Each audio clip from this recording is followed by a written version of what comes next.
speak tonight to those Americans who feel you've been left behind, the Americans who believe you've been cheated, who believe that those at the top don't care about you. Now, I know a little something about this because I was governor of Michigan, the epicenter of America's manufacturing rise and its painful fall and its resurgence.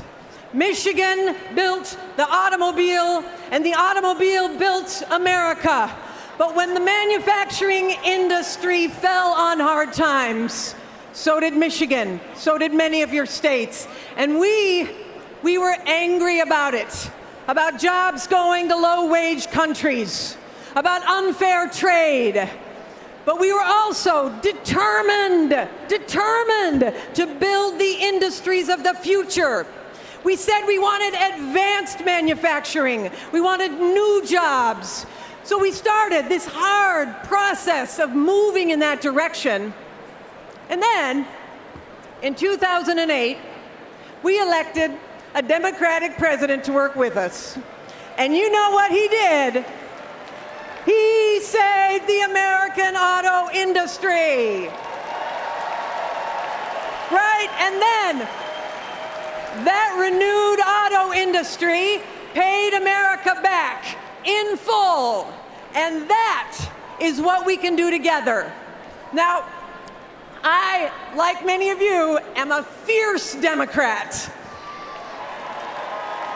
But I know there are Democrats and Republicans all across this country who want to create jobs in America. Liberals and conservatives, public sector and private industry, because we are not in this alone. We're all in this together. One candidate gets that, and one candidate, as Joe Biden said last night, doesn't have a clue. Some people are worried. Some people are angry. I get that. But the answer is not to tear our country down.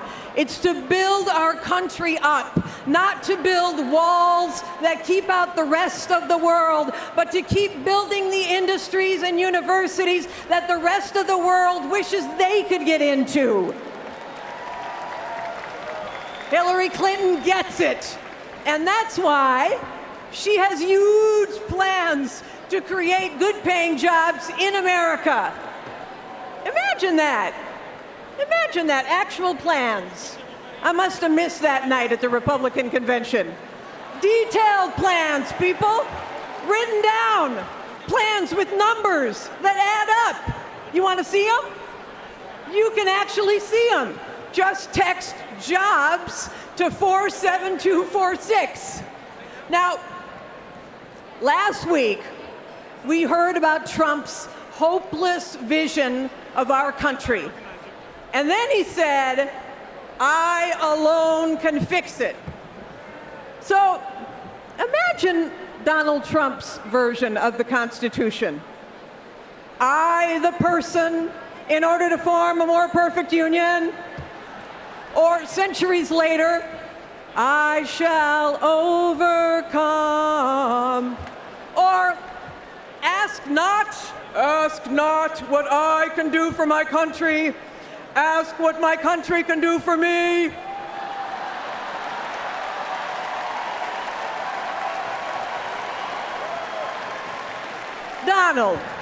Donald, you're so vain.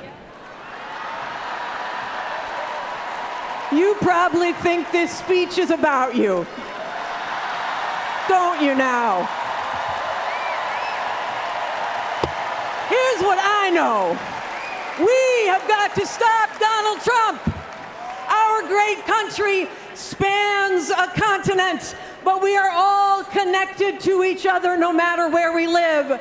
So when a miner in Virginia has the dignity of a new job in the advanced steel industry, we all have dignity. When the engineering student in the Sunshine State builds the solar panels of the future, we all succeed. When the auto worker in Detroit builds the electric vehicle, that drives us forward. We all win, right? Whether you're in Michigan or Maryland or Missouri or Montana. And this too, when Flint's water poisons its children, it hurts all of us. These are our children. We are all Flint. Right, Philadelphia? Our next president knows that a nation is a village, that we are one family, and in a family, no one gets left behind.